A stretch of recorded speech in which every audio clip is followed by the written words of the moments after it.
Well, your story with Daryl actually is hooked around cars, which I'd like to get into because your car history is a long one. But it was a Volvo PV 544 that Yes. actually brought you guys somewhat together because after you met in the service elevator, if I have that correct, trap backstage in Philadelphia, the Adelphi Ballroom, right, John? And Mhm. and all of a sudden you meet Daryl Hall and your roommates later, and you began the stage of gigging together, but you needed a vehicle to pack instruments and gear, and something was a little different than an average big domestic car or truck. So you get into a Volvo, and the story begins. Yeah, well, it was we weren't really gigging. What we were doing is we're just being hippies, messing around. We were. I found the Volvo. I thought it was really cool. It reminded me of a 40 Ford in terms of its shape. And we used to go and we'd play like a coffee house, and it would just be me with a guitar, and he would bring a little electric piano with him, and we would stuff it into the back. I remember I had a very interesting little anecdote about that car. We're coming back from Boston. We must have gone to Boston to do something, and we're coming back to Philadelphia from Boston. We're coming down the interstate, and all of a sudden, smoke starts to come out from the dashboard. And we're like, oh my God. So we pull over to the side of the road, jump out of the car, the smoke dissipates, get back in the car, everything works fine, and we kept on driving. I don't know what happened, some A minor wire. blip.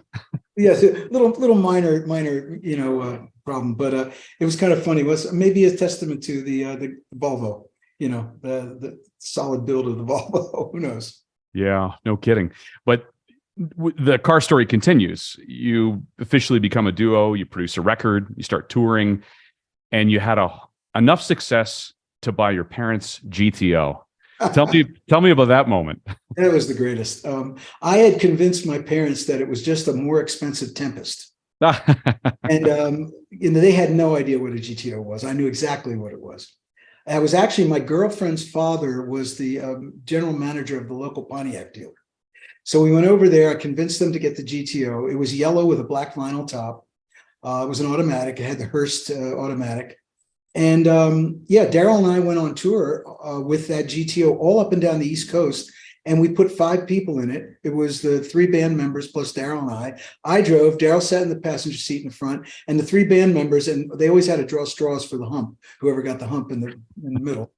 And interestingly enough, it was during the gas crisis, when I don't know if you recall, but you could only buy gas on odd and even days based on the number of your license plate, the end number of your license plate. Sure.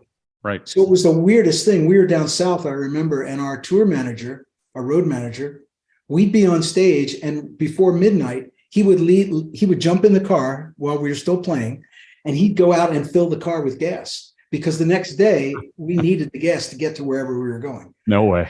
It was crazy. It was crazy. So, but we drove that car all up and down the East Coast. That was really cool. It was a serious adventure, and that's why I have such fond memories of the early '70s, because everything was new. It was exciting. It was, every city was new. Every person you met was new. The venues were new. It was a great time to be on tour.